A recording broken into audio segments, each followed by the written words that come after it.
You're mixing that. You're misconstruing that. This was an ongoing business. I mean, this was already an ongoing business music relationship with trying to get this song. That was it. That didn't come in. My daughter met him in April. My daughter went back and forth through June, May, June, July, August. You understand? That's 4 months of back and forth traveling with a family member, going back and forth to work on her song, and there's a song that we was paying for, by the way, that he was supposed to write, that he agreed to produce if she had it, if she could handle the backstage touring and this and that. Not him signing her. He already set off the break. He wasn't signing. Oh, I didn't need him to sign. My daughter already had avenues. We needed a song. That was it. So that's what people keep misconstruing. For real, man. I'm tired of shit. Fuck all that. Y'all gonna leave me alone. Fuck that. Hey, we got beef. Well, what? Fuck these motherfuckers like it's shit. Yeah. You ready? I'm finna go there. Now you know you finna go. We got smoke, beef. Yeah, take one of them pistols with you. Take one of them guns. We got beef. Nigga might see you at the gas station or something. I'm pushing.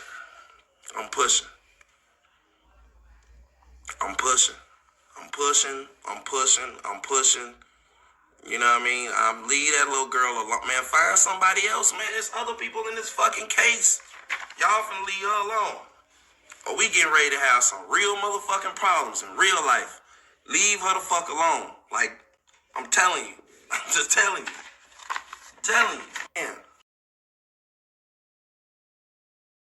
Man, no, she worked for them. She worked for them. Yeah, she worked for them. Oh, it's sick, bro. It's sick. But I'm going to tell you this, man. Them niggas that ain't getting paid. Right. Them niggas that ain't getting paid. I know what you're saying. Y'all know y'all live in that crew. You see this guy that's on this motherfucker about paid. Y'all get in contact with him. Y'all get in contact with him. Because all I want is I want this nigga to have to walk alone. With nothing but him, my motherfucking daughter, and Tim goddamn daughter. That's what I want. I will pay you niggas to not walk the streets of Chicago with him. If the nigga get out. Tonight. And I will pay you until the fuck I get. A black man out here have a criminal past, this and that. And you want to stack all of this fucked up shit that y'all done, and both of you niggas been to prison, up against me being in trouble in 1999 and me being indicted now. And then when you gonna read the indictment, you won't even give me the common courtesy to read the shit correctly. You know, I'm not charged with identity theft. I didn't steal no one's information. It says it in the indictment. I'm not charged with identity theft. I'm charged with bank fraud. I told you what I did. And I told you that I'm guilty of it. The lawyer? Michael who? Huh? Avenatti. Huh? Michael who? Talk to me, goddammit. And see, this is the thing. I just thought about it. This is the thing about it. What people don't know. This is what people don't know. That's been my lawyer for a long time. We just been keeping it under wraps because I never wanted to go public. But we at a point now when you got somebody else going against so public, that's their fight in the ring. So I had to join it. So I had to get somebody that can understand it and fight it. If this is aggressive, this as of aggressive that I would if it was in the street. So this was his playing field. So he was the best choice. This man is a monster at what he do. So I have to sit back and let him drive his car and know that I'm right there. All right. Do you know that the things about Michael Avenatti, the little backlash and domestic abuse and all that shit? That's what makes me attract to him. See, this is the thing, right? You can't get a squeaky clean person if you ain't a squeaky clean person. So I already knew my background won't come out. Hey, this dude's been away in the Fed. This dude, guess what? You can't relate to me if you ain't had no background. So you teaching me how to handle something I never had because dude ain't gonna openly speak any type of way to me. But guess what? He been in a world where he get backlash, media backlash all his life. So that's his. letting you know now. Okay, I did want to tell you, like, to switch to 90 days out, but when you do switch it out, I do have a lot of stuff to talk to you about, like, really good stuff.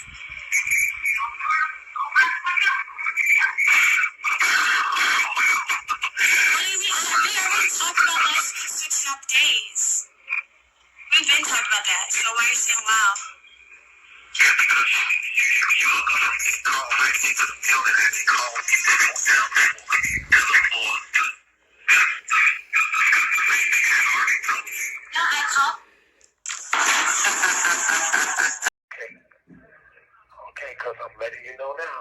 Well, I'll call you tomorrow. Okay, I did want to tell you, like, to switch the 90 days out, but when you do switch them out, I do have a lot of stuff to talk to you about, like, really good stuff.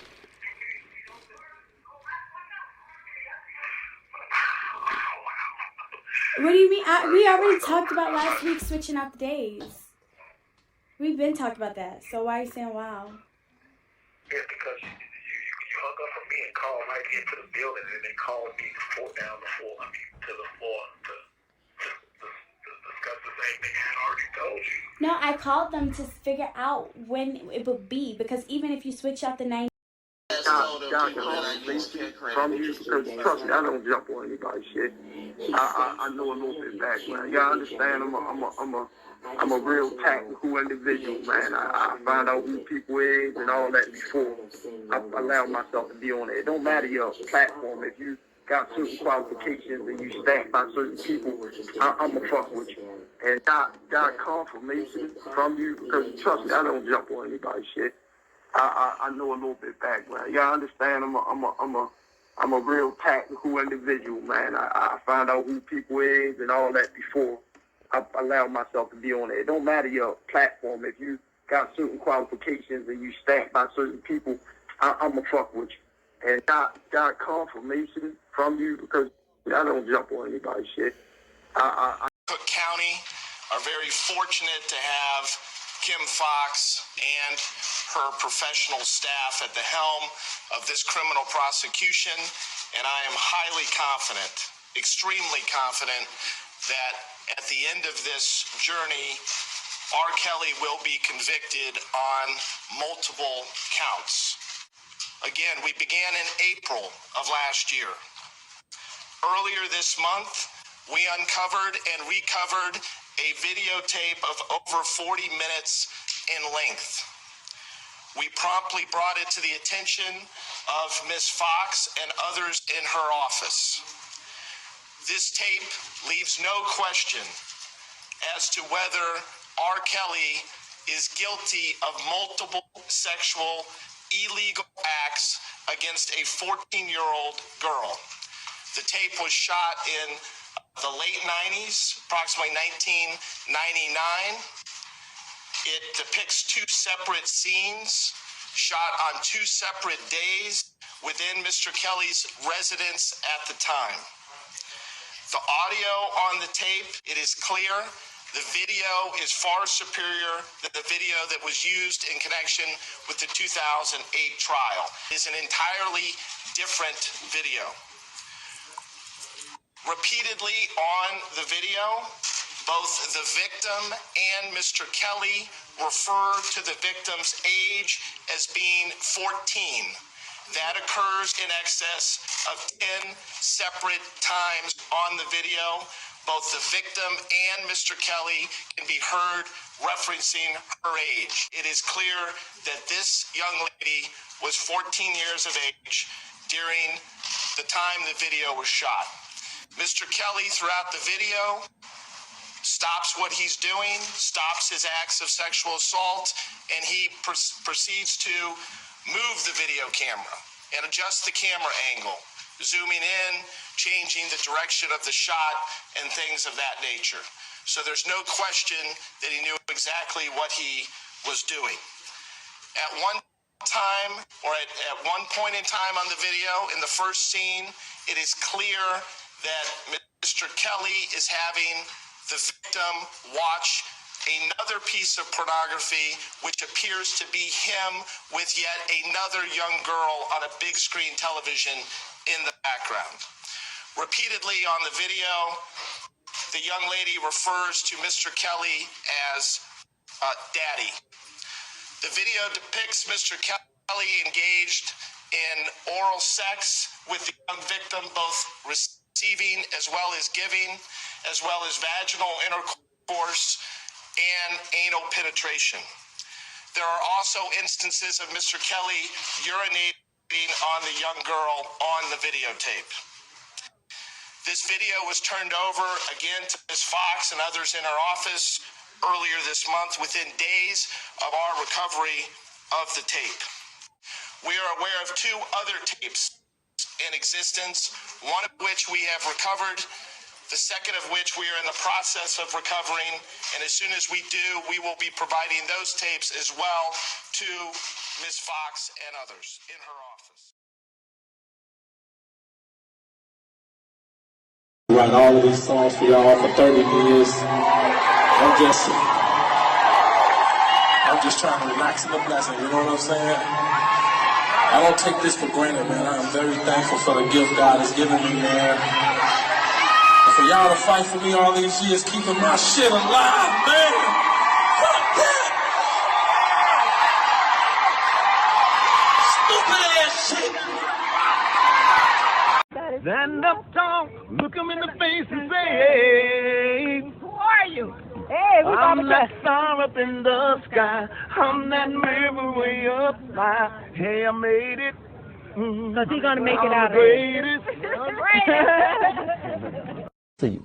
And if you don't give them a piece, they'll find a way to get a piece of you, one way or the other. Man, I've been blackmailed 1 billion times in my career. Before the trial, during the trial, after the trial. I've been sued for stuff that, ridiculous things, you know. At one point in my life, I was an ATM machine, you know. Yeah. People just come up and just push whatever, and if it don't come out, they'll go tell somebody this, or they'll go run and say this and run and say that, you know. But I'm used to that. I'm you know, you don't get used to it. Let me take that back. I'm not used to it, but I'm used to the fact that people, I know that people will do this. Sometimes even your own, when you're truth what is team lies. And what is going on with Mr. Clary. So you can go on with your team truth and it's team lies. And your daughter was there a whole year before we even knew about what was going on with my daughter. That's absolutely and you didn't correct. do anything. That's absolutely and you didn't correct. do anything. And you didn't do anything.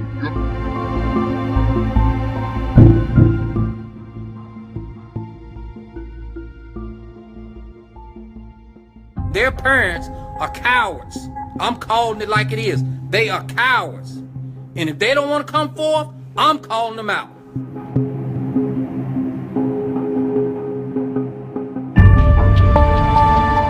Jim DeRogatis called and said, y'all need to do a press conference in front of Mr. Sylvester Kelly's house. We're going to see what happens. Yeah. So I'm just informing everybody, this is Rkelly house and this Savage. And I said, which one? He said, the one that where the girls are being held. It wasn't the big house.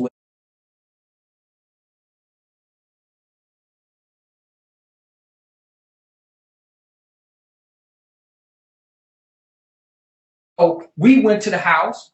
Whether Miss Kelly was there or not, we didn't know. But we was on the point of trying to see where those girls was, and we was going to hold a press conference in front of his front yard. It was me, my wife, and my 2 girls, and you had Ashanti there and her boyfriend. Asante McGee, this woman right here with the braids, now that's her boyfriend behind her, and that they actually coached her on what to say and how to say it. And when you watch the press conference, guys, it does appear that Joycelyn Savage's father is coaching her on what to say. Now, Mr. Clary was supposed to have been there. Mr. Clary wasn't there. I talked to Mr. Clary when I got back to the house, and Mr. Clary was doing some things on Twitter. He didn't come to the press conference.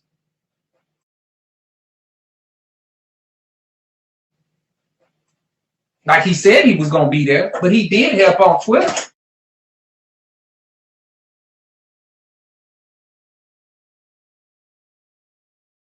Your daughter was there a whole year before we even knew about what was going on with my daughter. That's absolutely and you didn't correct. do anything.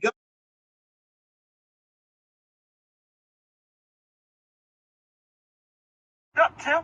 So stop threatening people with, oh, this open investigation. Oh, you don't understand what's going on. I got lawyers. I got good lawyers.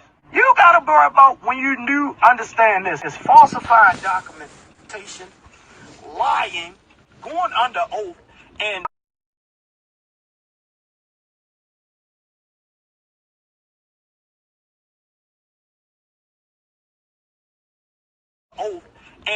I could keep naming the shit that probably gonna come back to you.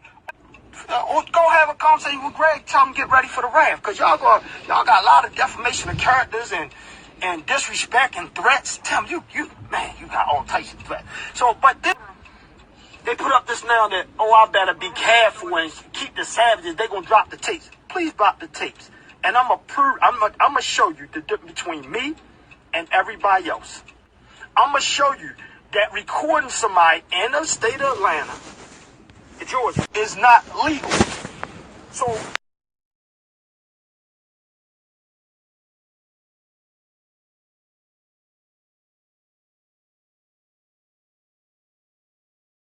it's like just fun, really. We just hang out, sing. I don't ever remember working. Yeah, it's just like fun. It seems like you had a lot of fun recording your album, but is there any song on the album that is your baby that you like more than others? At Your Best. At Your Best. At Your Best, You Are Loved. And that's what we're going to peek at today, right? That's right. Why that song? Because I love the Isley Brothers, and I really admire them. They're very unique. Their sound is very unique. You can tell the Isley Brothers song right off. And when he brought it to me, I just fell in love with it from the first time, so that's why I love it. Where'd the title of the album come from? She's running around the studio one day with her friends, talking a lot of smack. Talking about age ain't nothing but a number, girl. I'm like, what you trying to say? So immediately I heard the song, and I called her back 15 minutes later, told her check this out. So we cut the track right then and there. And for the record, you are how old? That's a secret. Women doesn't disclose her age. Mentor for you, I guess. Yeah, he is. He's my best friend, really. We've been knowing each other for around 3 years. And I met him before he came out with Born into the 90s. Through my manager, which is also his manager. Right. That's how we met. And I sang for him when I first met him. And a couple months later, we went to the studio and started working. What was so special about her that you actually hooked up with her to actually, get that whole thing happening? Well, I don't want to come off like she's big-headed, but all you have to do is take a look at her, and she's glowing. And that's what you have to have for someone like me to really want to break down and work with you or produce you or to be able to produce. Because if you're not glowing in some kind of way, I can't even touch you. And that's what Leah is doing. That's what she was doing when I first met her. She was glowing. She had that thing, that vibe. I kind of just laid back and let him, kind of take control because he had the experience. Right. And of course the talent's there, but I learned a lot from him. So hopefully around the second album, I'll be able to pull out a little input.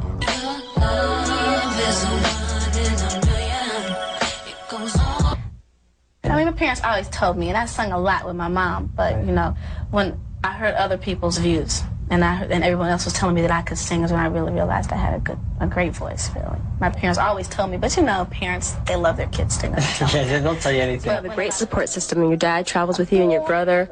My family's with me most of the time. My manager is my uncle, so he's been in the business for a while, so having him, helped a lot in getting a lot of things done because he had a lot of connections. Well, you have to grow up quickly in this business because you have to, know when not to go somewhere, know when to go back to the hotel or whatever.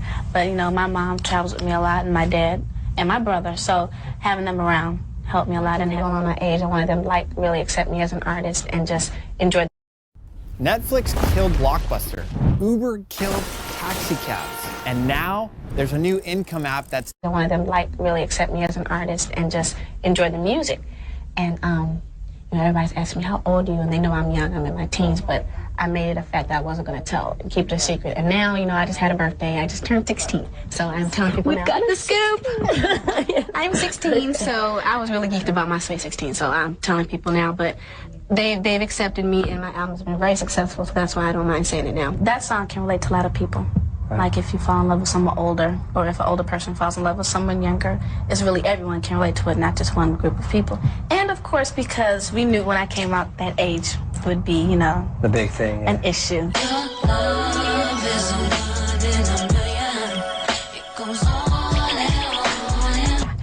This past year, you wrapped filming for Queen of the Damned, the Anne Rice novel. Yeah.